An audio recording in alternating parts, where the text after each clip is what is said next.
again, we're doing deja vu. Again, this is gonna be about finding the right audience and finding the audience early on for your project and really engaging them so that you ensure that kids really get their work out to a greater audience than just you as the teacher and maybe a couple of parents. And so that's gonna be our objective, is to identify really the relevant audience. PBL is not just about having an audience, it's about having the right audience depending on the scope of the project. Connecting your project to deliverables, to their needs. And so we're going to talk a little bit about how do you really find out the audience that you're going to be presenting to or presenting for, and how are you meeting their needs. So it's not just them soaking in information, it's them actually getting something that's tailored to their needs. And then learn how to focus exhibition on quality over quantity. So this first picture, this is just a picture of an exhibition. I just took it off the internet. Don't know exactly where it came from, what the driving question was, but we're going to get to really how can we specify our work and determine if, hey, this work is going to work best for an exhibition, or maybe this work doesn't need to necessarily be exhibited. Maybe there's a better audience that we can reach that could be more of a virtual audience. So our biggest question, a question that I think is going to help guide us through this, is this question, and I want each of you to answer it. So when, as a project designer, do you find an audience for student work? So let's start with Terry. When do you start seeking out an audience for their work? That's why I'm here, is I don't know. I'd love to hear from the experienced teachers with this. Mm-hmm. Who's that? Yeah, good question. That rhetorical question. So good. So we're gonna find out when the best time is. But what about Nora or Dre? Let's just ask this: do you have an audience for your work now? And like, how did you go about finding it? And if not, then just say no, I don't have one. I think we have an audience idea because our end result switched a little bit when they kind of followed their own interest path with the project. Mm-hmm. So they're creating small gardens, and we are considering either finding people like, I don't know, a retirement home where they don't have a lot of space to come look at their small gardens to see if it's something that would work for them and is feasible, or even just they're finding somebody that they could provide these plans to. Like, we built this small garden for people who don't have a lot of space. This is how we did it. Would you be interested in having one at your house? Okay, great. So you had them design these small gardens, kind of thinking about a particular user, right? And thinking about a garden that's going to be it's really highest nutritional value. But now you're kind of looking for a place for where these gardens can go. Is that where I understand? Okay. And what about you, Dre? I would say they're starting to realize that their green wall, because today we ended up making a blog, and so they've been doing their reflections on their blog, and today one of the reflection questions was like, who do you want to affect by doing this project? And so today they were like, wait, they had to really think about it, like, who's it going to matter to? And they were like, oh, well, our parents are going to come, and like people at school are going to see it, and everyone's going to benefit from this green wall. And so they're starting to see like the small picture, but then a lot of them are talking about like, well, we're building one at home, and like we're building one here, and like once my dad gets all the supplies, we're going to build one in our backyard. And so I think it's starting small, but they're starting to realize that they can do it on their own. And help other people be happy by green space, or like they understand why, but they're starting to see that bigger audience. Okay, good. So it sounds like you guys had the project in mind. You had exactly really envisioned what they were going to do, which is good. You was very concrete about that, and now it's looking to see, okay, so we're going to have these particular gardens, or maybe we're going to have this particular book that the kids are going to write. And so who might purchase this book, or who might need this book, or who might want a garden like this? How might it benefit them? So we're going to look a little bit at how you really match your particular product to a specific audience's needs, and how that's really going to help you guide your project a lot better. So what I was kind of getting at is there's two ways to do audiences, right? There's audience by design and there's versus audience by convenience. Now, audience by design is that you're specifically tailoring your project built around a need of an audience. Whether that's and we're going to look at the different types of presentations you could do, whether that's to inform, whether that's to celebrate work that people have done, or whether that's to design something for someone, which sounds like Dre's and Nora's is centered around design. And so then there's the audience by convenience. There's the audience that, hey, we've created this particular product, we have this project, and now let's find an audience for it. And without making too many parallels to the business world, I very much like the business world, as you probably know. But in the business world, it's kind of like having a product and designing a product and then finding a market for that product, as opposed to having a particular user and then designing the product around that user. So there's advantages and disadvantages to both, and we're going to look at how to do that. So here's 5 strategies. So 5 strategies to find your perfect audience. Now, the first question you're going to want to ask yourself after you say, hey, when do I start thinking about my audience? That all has to do with this tip. First, you got to determine what's the purpose of your project. And that is going to help narrow your focus. So is your purpose, like we have a couple design projects that you just mentioned, is your project to inform, to do some kind of PSA, to let people know about some particular issue or how to get involved somehow? Is it to celebrate? So is it to celebrate the works of other people? Is it to celebrate certain things that get unnoticed? Or is it to design? And knowing your purpose is going to help you really determine who's going to be the best audience. So here's some questions that I like to think about even before I start the project. If it's to inform, consider which audience is going to be most receptive of student ideas. Okay, so this is key and pivotal, because sometimes we'll do a project and then we'll say, hey, our students got all these ideas. They made this video. Hey, where can we put this video? It's a really good video about all the pollution or environmental considerations here in San Diego. But what immediately people are going to think, okay, it was student produced. Do I need that? Is that actually going to help our website? Am I going to do it and just throw them a bone, and put it on a little extra page on my website? Or is it literally something that this is exactly what we need? And if we were to talk to these students, we would say this kind of video is what we need. We have a really hard time getting donations for this particular cause. We would love students to make a video to help us out. So that's kind of what that is talking about. Who can make the biggest impact? Is it an NGO? Is it a governing body? So considering for your audience, who is going to make the biggest impact and take the kids' projects that they've done, and it's going to make the largest dent. When is the best time for the presentation? So if it's going to be something to inform, are they going to go out on this, at USD college, and they've really worked with USD to help get more students to be participate in democracy. So when is the best time and what is the best form? How do they receive their information? Do they have a set method delivery? Because sometimes for us as project-based teachers, we're like, okay, what's going to be end product? And we think maybe like video or newsletter. But really, if we know what our audience is, it's so helpful, because we're like, well, how does our audience receive information? You know what I mean? So does that make sense? Mm-hmm. Yep. All right, so that's kind of if you're doing something to inform. If it's to celebrate, consider, well, who are we celebrating? And what is this project celebrating? And how would they like to be honored? So maybe it's a memorial somehow, or some kind of museum, or it's a poetry thing, and you're going to recognize people. The kids are going to recognize the works of people that don't get honored enough. So actually considering that audience is going to help you to really ask them, how would they like to be honored? So if you're directing it to a particular audience, then you can find out more about like how to tailor things to their needs.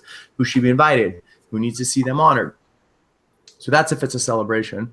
And the third one's going to be related to design specifically. So you notice how we went from celebrate to inform to design. And this is going to talk a little bit about design, which I think is applicable to your project.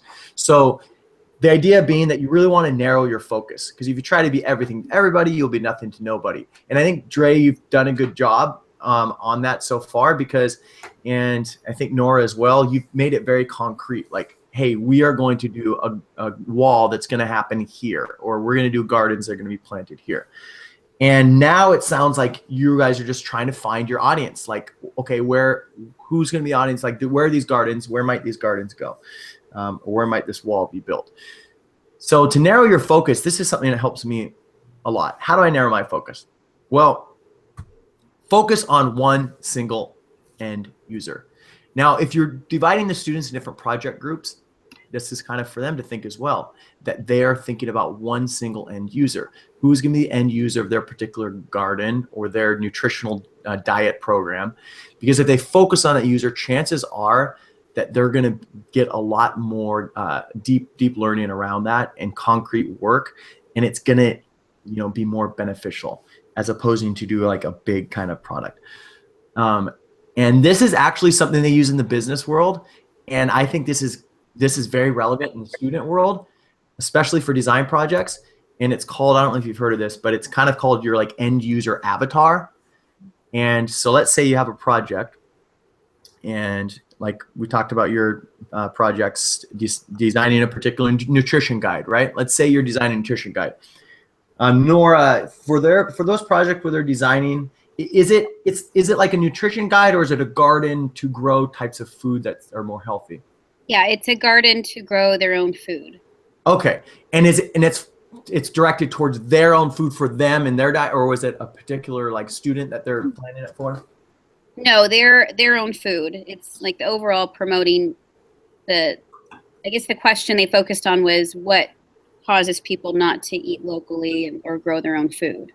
Oh, okay. What causes people not to eat locally? Okay. And grow their own food. Okay, cool. So were they talking to people like who did not eat organically? Yeah. And the big thing that came up was space to grow their own food. Ah, okay. Okay. And were they talking to people who didn't necessarily grow so they were saying that, hey, we don't have space to grow our own food? Is that what the conclusion they came up with? Oh, okay. So then they were kind of solving that particular problem by designing a space that's like small enough for people to grow their own food? Right. Okay, great. So you definitely had that tailored towards a particular end user. And then did you do like surveys or types of interviews to kind of get at what people wanted? No, we didn't do anything. Okay, so that's a way to step it up too, right? Is to really have them kind of survey and direct what they're doing towards a particular end user, so that they can get really specific. So this is like our end user avatar. So when you're thinking of a project or having even kids, this is a good thing to take them through. So let's say that you have a particular project and you're asking kids to grow food organically, and now you want to narrow it down even farther, and you're trying to determine, well, what kind of organic foods do we grow? Well, here's Alyssa, and Alyssa is going to be our end user, and we're going to create a particular garden or garden design for Alyssa. Now we're going to ask Alyssa all these questions. We're going to find out how old is she, what's her level of education. That might not be so relevant for this. What's their expertise when it comes to actually, food in their own diet? Where do they live? What does she do? How does she spend her time? What are her desires? What are her wants? What are her needs? What problems does she face? What are her big concerns? And the idea is you're just trying to get everything you can out of this particular end user, because it's going to help you very specifically hone your design around that user. So she literally represents your audience. So a kid's audience is like tailored towards one particular person. Now that's generally when it comes to a design type of project. So do you have questions on that? Is that something that you just like make up, or does that, so like you would do surveys and then you would like define that through your surveys? Yeah, so the surveys, so basically I just make this up because it kind of puts a face on it, right? Like this would just be, like if you did a survey, you're finding out this information, but when you're doing the surveys, like you could do general surveys, right? Like the whole school, right? You do the whole school and you're like, okay, what does the whole school want? But if you do the whole school, chances are you're going to get like just like answers that are going to be everywhere. You know what I mean? as opposed to if it's just really tailored in towards like one person or like a group of people or a small class. And so this is kind of like, this is to guide your types of survey questions that you're going to ask. Okay.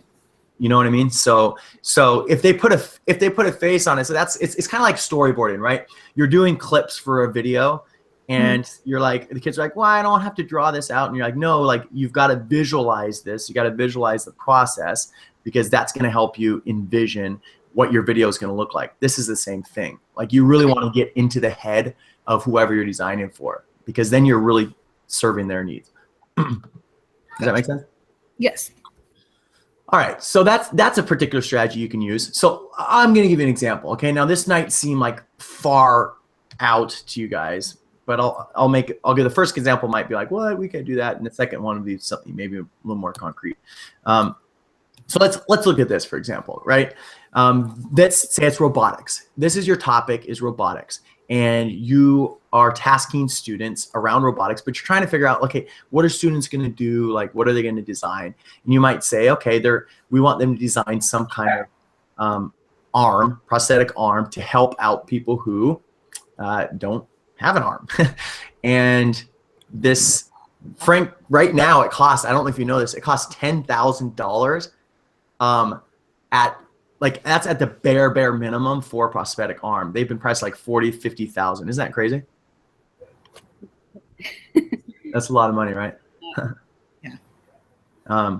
But so let's say that you have this particular girl. Okay, this is your end user, and the kids are designing. So now instead of robotics, instead of saying, okay, guys, or robotics is, in robotics, we are going to have a big competition, and the competition is going to be design like the fastest robot, right? It's rather than taking your topic and having like a very kind of general pursuit, you're getting a very kind of specific pursuit. So this one, it was really all the students were designing around this particular girl's needs and trying to 3D print a particular prosthetic arm that was going to serve her needs. So now you see how they're very honed in on their audience, and that could really lead to a lot better innovation. Anyways, they designed this for $50 to $100. Wow. Isn't that crazy? It was like all 3D printed. I thought that was pretty cool. And so that's more to illustrate the point. Like, yeah, obviously your kids maybe aren't going to do these kind of robotics projects right now, but when you tailor it towards a user, then it's going to have a lot better advantage. Now, I think this is I try to pick one that was related to what you guys are doing, like let's say nutrition or weight loss, design a weight loss program for an overweight peer. So instead of just designing a weight loss program or designing a nutrition program or designing a garden that is going to grow organic food and help people to eat healthier, is you're actually focusing on Jim down the street who's like got 25 square feet in his let's say he has a 250 square meter apartment, and he has like 10 meters in the corner of his, like, I don't know, living room or kitchen. And this is where you're designing the garden for him. And Jim hates these kind of, like, you've done a full on like nutrition. You've basically done this whole diagnostic test, and you've realized like, okay, here is what he is lacking. And here's how we're going to design this particular program around him. So does that make sense? Mm-hmm. So I don't know how in depth you went with that, Nora. I wouldn't expect you to, because I literally I haven't even done that in depth. But that is like the implications when you do it that in depth. You can really design around that user, and your audience is so well tailored that you're going to go deeper into your learning. So questions on that? Nope. All right. So that is that designing. Okay. Now you can also go a different route. For some of you, sometimes it's very hard to like get an audience, right? And sometimes you have this great project, you've led the kids through the project, and now you're like, we need an audience because these kids made these super cool videos, or they made these gardens, or they made all these really cool robotic parts. Where's our audience? It's kind of cool sometimes just to link on to existing audiences or events or competitions. So have you guys done that with any of your projects before, where it's like there's a competition and your kids are getting involved with that, or there's a slam poetry contest and know, your kids are doing poems and they're going to be part of that? Okay. Well, this is a suggestion for something that you could do.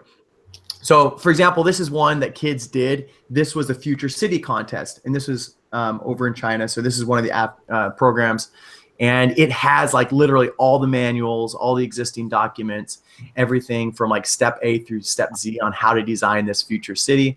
And then, you know, all the students go, they feature their future city, they present for a professional panel, and they get judged and they get their particular awards. So this is a great way for you guys to connect your kids to like other schools. Because I know sometimes it's hard, right? You want to connect your kids to another school, so you're reaching out, you're getting on the horn, you're trying to find your contacts. But sometimes when you're connecting to an event that already exists, like when you bring the kids to the exhibition hall, it's like you got 15, 20 other schools, and you already have the audience has already been determined, and it's already been set up. So it just might take a little bit of stress off your plate. You know what I mean? Yeah. So Totally. So don't be afraid to do something like that. And how do you find existing competitions? So how do you guys think you might find some of these? Google. There you go. Yep. So you can look those up. I did some of the groundwork for you. The San Diego Reader has lots of good events that are listed. Now, some of them obviously are going to, you know, directed towards older adults, but there's a lot that, you know, your kids can perfectly link up to. Meetup.org is kind of a good one too. You guys know about Meetup? Yeah.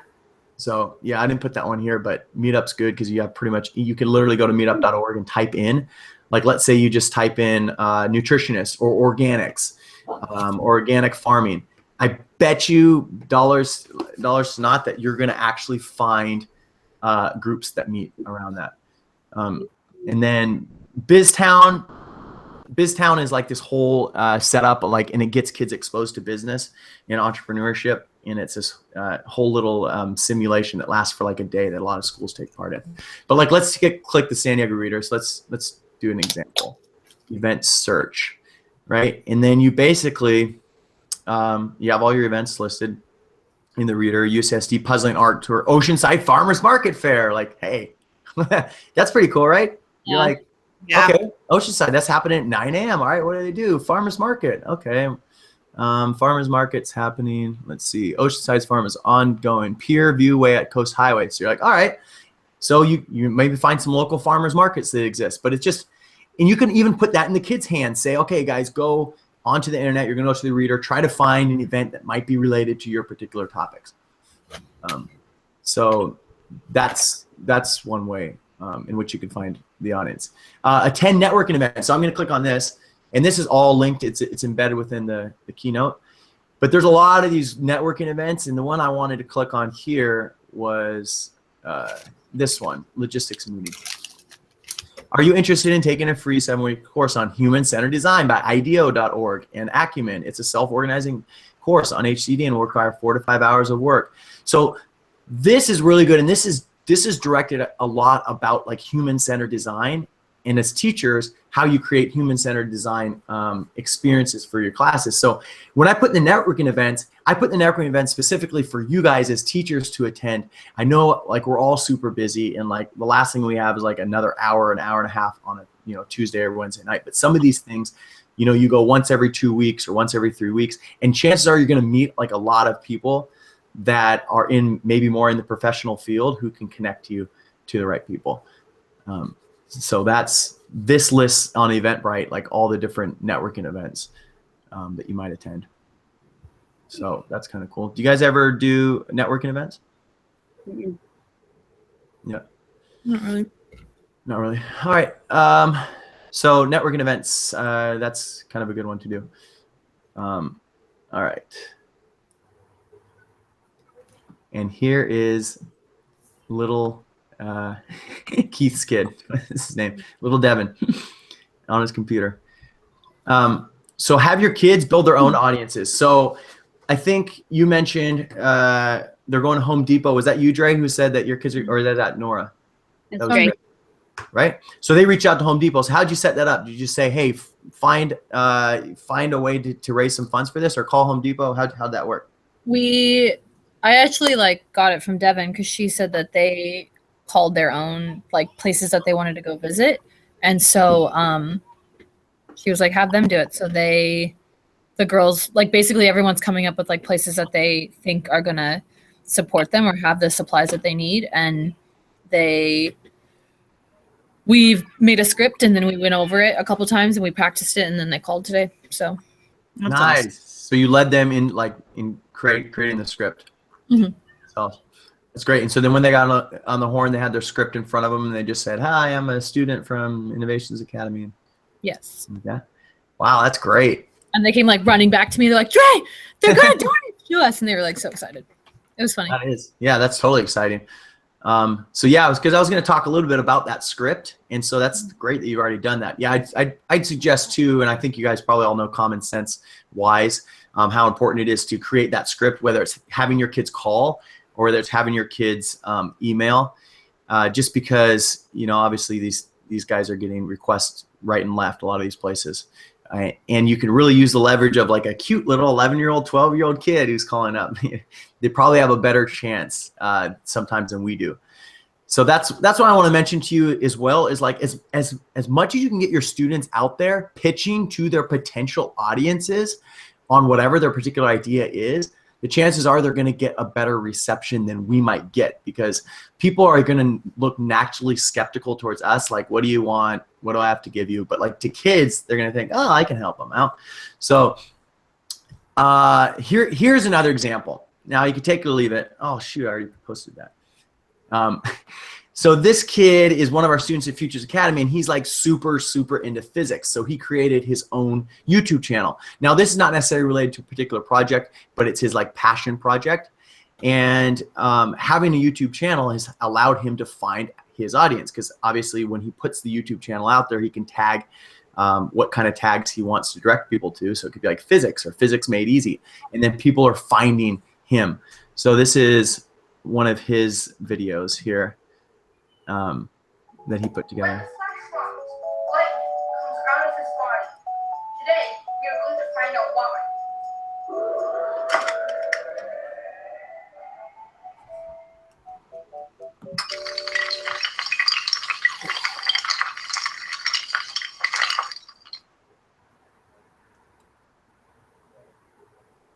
Both the comics and the TV series, The Flash has lightning coming out of him when he runs, but no one ever asks why. So today I will solve this mystery. First, you have to look at Einstein's equation. Not E equals mc squared, but the full equation. This equation only calculates the energy of an object, mass but without momentum. Anyways, I won't make you guys go through the whole video, but so obviously, that's a good way for him to get his stuff out to the greater world by doing a YouTube channel. Now, I don't know what kind of you guys have that ability for kids to be able to do YouTube channels. I don't know. I don't think so. Isn't it blocked? Isn't it blocked? Yeah, YouTube's blocked. Sometimes. Oh, it is. Oh, Yeah. you guys can't even watch YouTube videos like when you find a cool video that comes across, or is that just Certain ones. Sometimes. Yeah. It's pretty heavily filtered. Oh, really? Okay. So is that all social media? Does that include like, Twitter and Yeah. Facebook and all those other ones? Really? Okay. Well, maybe a workaround that you could do, and this is one of the things that we did over at Futures Academy, is that we created like our own Futures Academy channel, and that the students would have to post, like we'd post through that. So I don't know if you have admin privileges that way. And so this, I mean, because this is a good way too of once you created that particular channel or that particular outlet, like getting those particular hashtags out there and out in the world, you could find a lot more people who are interested. Someone might leave a comment. Someone might say how they might be able to help. So that's a particular suggestion. But I guess if you guys don't have, social media, if a lot of those are blocked, then this is going to be not as relevant to you. But like here's example, like hashtag ISBFA, and any kind of work, any kind of projects that were happening in class, you just take pictures of those things and you then just do a post and you put the hashtag, and then everything's feeding in there, and you know, you're kind of directing that to an audience of people that are for that particular school. And then obviously if you're able to hashtag it for other things like project-based learning, or we need donors, or help us out in our projects, or looking for people who want to eat organically, organic food, then it's a way for you to get your stuff out to a larger audience. So for example, this right here, it says hashtag ISBFA, students setting up aquaponics units as they explore urban farming methods. Like they might, you know, hashtag organics, and then that's going to then, you know, go to that particular feed. So it's going to get more people, more eyes who are able to view that work. So you guys you are familiar with Twitter, I think, right? Yeah. Are you guys on Twitter? No. No. Okay. So that's actually, we found that was a really good audience, because we had, even with projects, we just create a particular hashtag for the project, and it was a way to keep all that work consolidated in one place. And it was also a great way for students to find, like, for example, if you just typed in hashtag organics, or maybe organic food, you're going to get, okay, food is the most abused anxiety drug, exercise. We're collecting food scraps during compost week. Millennials lead the way. Like, you just have so many things that are directed towards that particular topic of organics. Like you have articles, right? You have a cool little web bites. You have, plant biologist researcher Pamela Rowland speaks at GMO about technology. Okay, well, who's Pamela Rowland and who's this guy Mike Rain? You know, like this is an avenue for you to reach out to some of these people. Do you know what I mean? Yeah. Like, so if you don't use it with the kids to post, I would strongly suggest just checking some hashtags around your particular project, and chances are, like, you're going to find who are the leading speakers on this, and who's leading the kind of change, and what are people saying, and what are some other ideas that people have around organic food. So that's another avenue for you guys to use as well. Let's see, where are we at? Let's go back. All right, GoFundMe. Do you guys know about GoFundMe? Yeah. Okay. So yeah, GoFundMe is another good one too. If you need to raise funds, obviously, you know, calling up Home Depot is probably a lot quicker, and you got that turnaround really fast, which is great. But if kids need to be, actually, let me go back.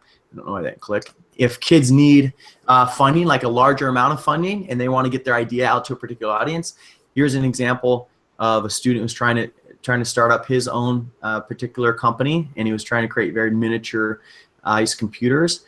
And he posted this on GoFundMe, and he's trying to get to 5,000 goal. He's got this amount so far, but he's able to provide a description of what his particular project is, and then people can fund him directly. I've seen a lot of times, you'll see sometimes these are videos that show what they're trying to do.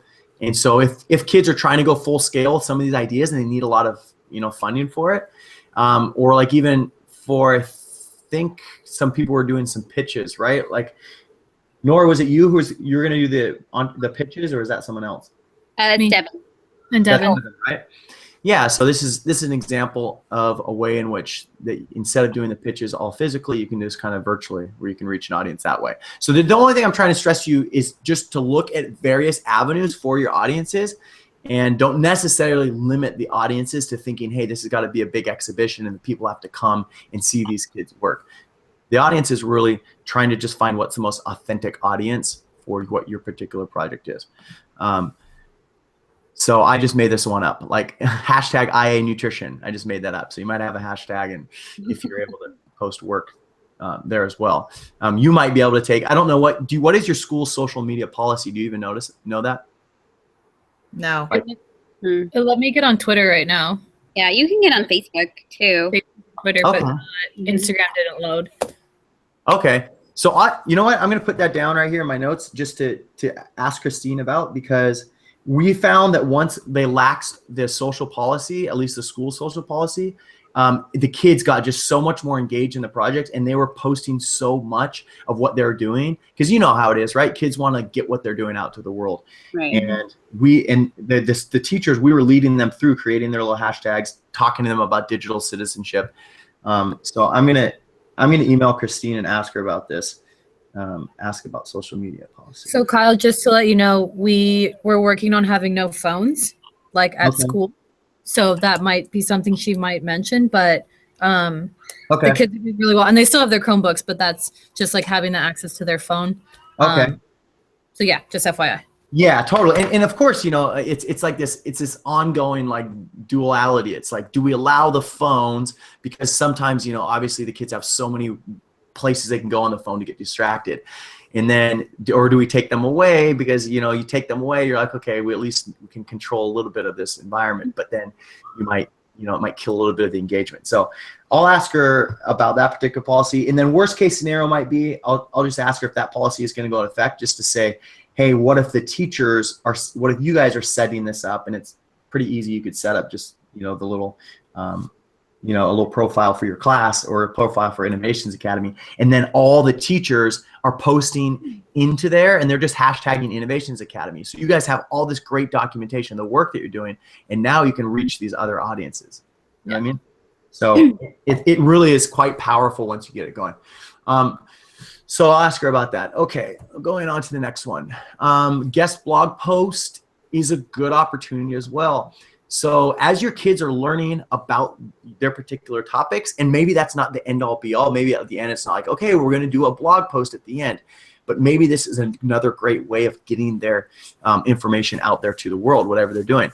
So Edutopia, you guys probably know about. Edutopia, Getting Smart, these are some of these like leading kind of education magazines, but obviously there's online publications for all these different topics, and submitting, just going to those particular online places like Edutopia or Getting Smart and just saying, editor, how do you submit something online? And then finding those particular editors and reaching out to them and saying, I have this idea. They'll say, okay, well, here's what you have to submit. You have to submit the article and what the date was, and a little bit some of those details. And then if you get the kids' work that's published on there, I mean, I'm telling you, that's reaching thousands of people right away. That's awesome. Yeah. So the guest blog posts are huge. Like I literally submitted 5 Edutopia posts that got rejected, and finally I got one that went through. And it's crazy because I literally will post blog posts every single week, like twice a week, and you get like a couple eyes on that or your own mailing list. And then Edutopia is like 3,000. So this will be really cool for your kids to reach those audiences. And then finally, leverage existing partnerships. So if you guys have connections, I don't know if Innovations Academy has some partnerships. I know that Gompers and the other school I'm working with has connections like UCSD and Preuss, but whatever kind of existing partnerships you have is going to help you to really figure out the good audiences. Because chances are, if you, let's just say at the beginning that you are like, okay, what's the best audience for a project? And sometimes you don't know that because the kids haven't created yet. But if you're working with an organization at the very onset of the project, that's going to really help, because they're going to be able to tell you, they're going to be able to connect you to their audience and be able to explain what their audience needs are. So I'm going to click on these examples. I won't go through all of them, but here's an example of a project that students did called Through My Eyes, Photography and Literacy. And they worked with the guidance of Outside the Lens. So Outside the Lens is a local community arts nonprofit that works with a lot of schools. They have a lot of far reach in the area. And by connecting with one of those organizations early on, you're going to increase exponentially the chances that you're going to reach a larger audience. So this particular one, you can see some of the works that they did. They were connecting. They were doing lots of photography projects. So this was a lot of series of photography projects like Picture My Planet. Students linked up to students in other areas, like you see here in Africa. They had like pen pals, and they were sending pictures of themselves. And so I won't go too much into it, other than connecting to organizations is going to help you to really get a larger audience quicker. Okay, so that was a lot of tips, but these are the main things to remember. Determine the purpose of the project before determining the audience. Okay, because once you determine really what your purpose, what your project is going to do, like what impact it's going to make, that will help you direct what kind of audience you want. Consider your audience from the onset. you guys are jamming along your projects, and I'm super excited to see how they turn out. And then next project, right at the beginning too, try to have that lens of like who's going to be the potential audience for this work, and start reaching out early. Design for one single end user, especially if it's a design project that's going to help focus things. Narrow your focus. Let your students build their own audiences. I love that you guys are giving students the freedom to start reaching out on their own. Leverage existing competitions and projects. Again, projects don't have to end in exhibitions. You don't always have to have a huge full-blown exhibition at the end, because sometimes that's not the most authentic audience. So don't think that you have to do that. Here's some additional resources if you want to check those out. Finding your audience in the business world. I love this. I think this is actually even better written than the education world. The education world teaches you how to kind of focus your audience in projects. This one is all about finding your audience for your particular product or your idea, which a lot of those projects that you guys are leading is what students are doing. So check out those articles, and that is it. And I want to have a chance for you guys to ask some questions. So what questions do you have?